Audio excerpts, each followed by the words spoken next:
전국에 계신 네이버 카페 설춘환 캠퍼스 멘티반 여러분 반갑습니다. 저는 여러분들의 깔끔한 멘토, 총명한 멘토 설춘환 교수입니다. 여러분 최근에 어떤 좋은 일들이 좀 많아야 될 텐데 어떨까? 항상 여러분과 여러분 댁내에 좋은 일들만 가득하길 기원하면서 오늘 수업을 진행하도록 합니다.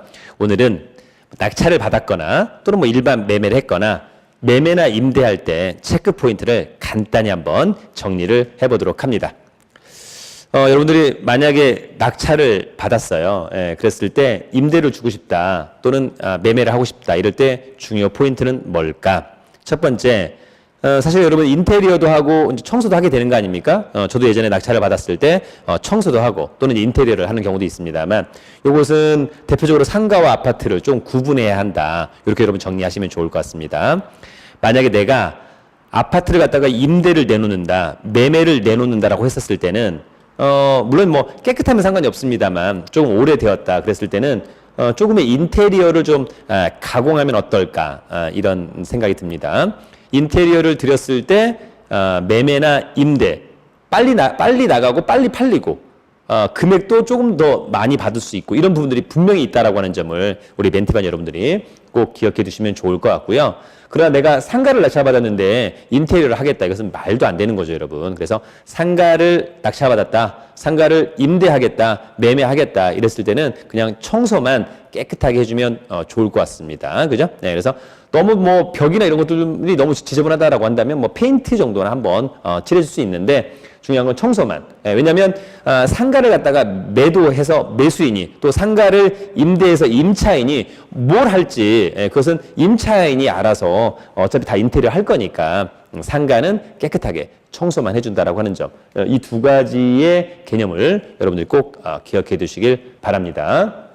두 번째는 계약의 당사자, 계약의 문제인데요.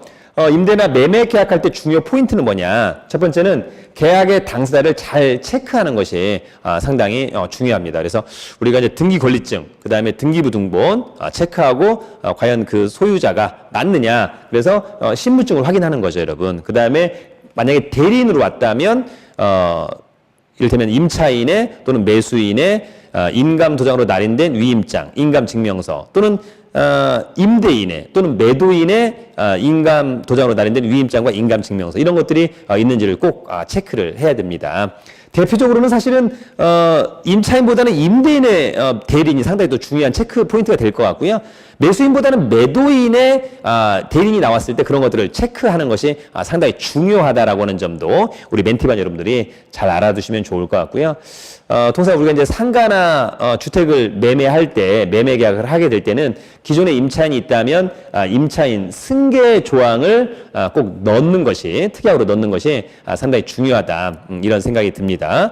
또 하나 중요한 것은 매수인 입장에서 기존에 그 어떤 건물 안에 어떤 임차인이 있었는지 잘 알지 못할 수 있는 거 아닙니까? 그랬을 때는 상가라면 사업자 등록 열람을 해서 누군가가 매도인이 안 가르쳐준 누군가 제3자가 있다면 내가 떠나야 된다라고 한다면 그걸 체크를 해야 되는 거니까 상가라면 사업자 등록 열람이 누가 돼 있는지 또 주거용 부동산이라고 하면 누가 또 사전에 전입신고 돼 있는지 사실 그런 사람이 없다면 낙찰자가 굳이 떠안을 건 없는 거거든요. 임대인이나 매도인이 가르쳐주지 않았을 때 굳이 떠안지 않아도 상관없지만 그러나 매도인이 우리 다가구 주택에 누가 있는지 가르쳐주지 않는다. 아무도 없다고 한다. 정말 아무도 없느냐.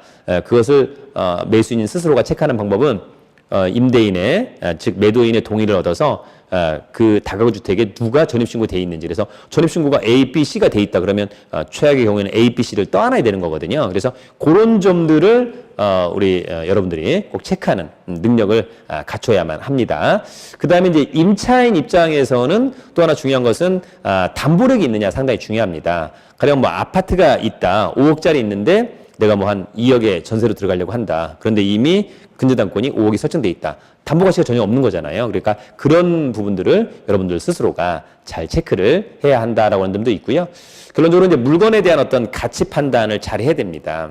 그래서 이 물건이 특별한 하자가 없는 것인지 물리적으로 또는 법률상 문제가 있는지 없는지 이런 것들을 좀 잘 체크해야 되는 건데 아무튼 여러분 건물이라고 한다면 건축물 대장하고 등기부등본 그죠? 그 다음에 임차인 뭐 이런 것들에 대한 부분을 좀 잘 체크를 해야 한다라고 하는 점이 있고 만약 땅이라고 한다면 또 물리적으로 지입로가 없다면 또 사실 또 약간 애매한 부분이 있는 거 아닙니까? 뭐 이런 것들 전체적으로 잘 파악해야 된다라고 하는 점을 우리 멘티반 여러분들에게 말씀을 드리고 싶습니다.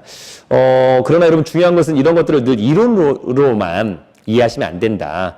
중요한 것은 본인 스스로가 어떤 물건을 낙찰도 받아보고 매수도 해보고 그러는 가운데 매매 계약도 해보고 임대차 계약도 해보고 또 임대도 놔보고 이런 것들이 조금 더 로테이션으로 원활하게 잘 돌아가야만 한다라고 하는 점이 있습니다. 그래서 여러분 목표를 잘 설정하신 다음에 어느 순간까지 내가 뭔가를 매수하겠다 또 낙찰을 받겠다 이런 것들에 대한 계획을 목표를 세우시고 그 다음에 반드시 도전해서 성취하는 그런 우리 여러분들이 되기를 기대합니다. 저나 우리 멘티반 여러분들이나 사실은 뭐 서로 상생, 윈인, 그죠? 그래서 서로에게 좀 더 응원해주면서 서로 좀 잘 되기를 기원합니다. 공부와 투자는 습관화가 돼야 되고 그 습관이 중요한 것은 올바른 길로 가야만 한다라고 하는 측면에서 그죠? 저와 우리 멘티반 여러분들의 또 고민 그러는 가운데 또 서로 격려와 공부를 하게 되지 않나 이런 생각이 듭니다. 늘 여러분들의 건승을 기원합니다. 오늘 강의는 여기까지. 화이팅!